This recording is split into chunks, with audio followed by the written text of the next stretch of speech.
On the 9th of the Hebrew month of Av, which usually falls on July or August, Jews around the world commemorate the destruction of the Jewish temple, which took place on 2 occasions in Jerusalem. On this day, many Jews and Israelis come out here to the Old Jewish Quarter in Jerusalem and to the Wailing Wall to pray and grieve this loss to the Jewish people.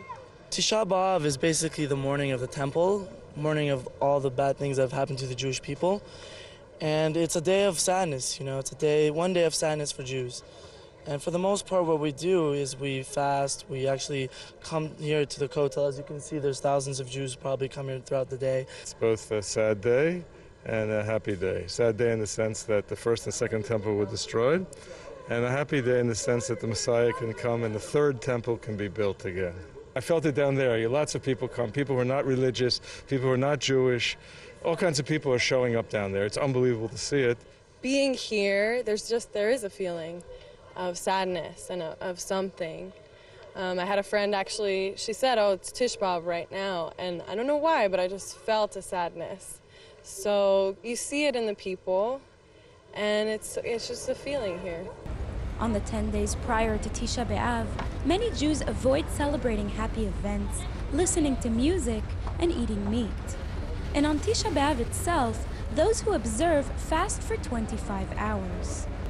Due to the fact that it is an annual and lengthy fast day, many people equate it to the Yom Kippur holiday, the Jewish Day of Repentance coming up this October. The difference between Tisha B'Av and Yom Kippur is that Tisha B'Av is mourning. It's actually it's Eva mourning.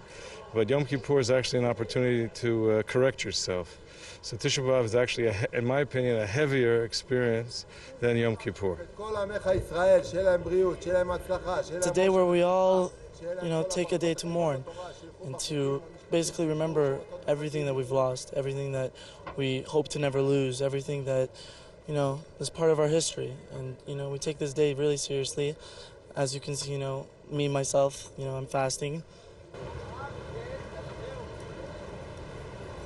Right behind me are police officers and security vehicles that brought over U.S. Republican presidential candidate Mitt Romney to the Western Wall region as part of his visit to Israel.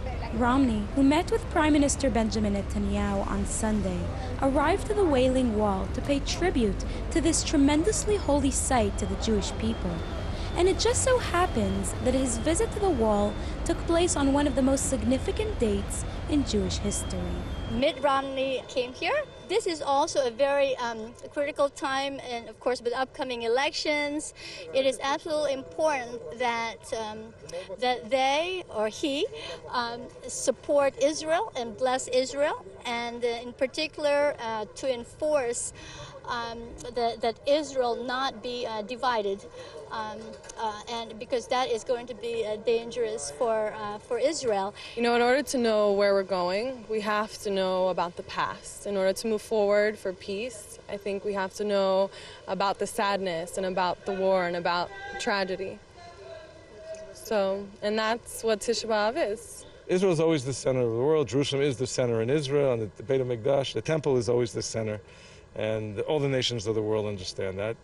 And if you ask me personally, all the wars that go on in this country are about one thing. They're always going to be about the temple and the Har Bayit. The rest of it sounds good in politics. The one thing is about who controls the Temple Mount.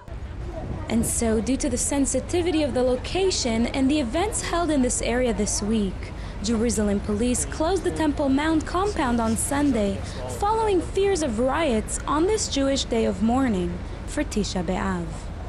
For JN1, I'm Sivan Raviv, Jerusalem.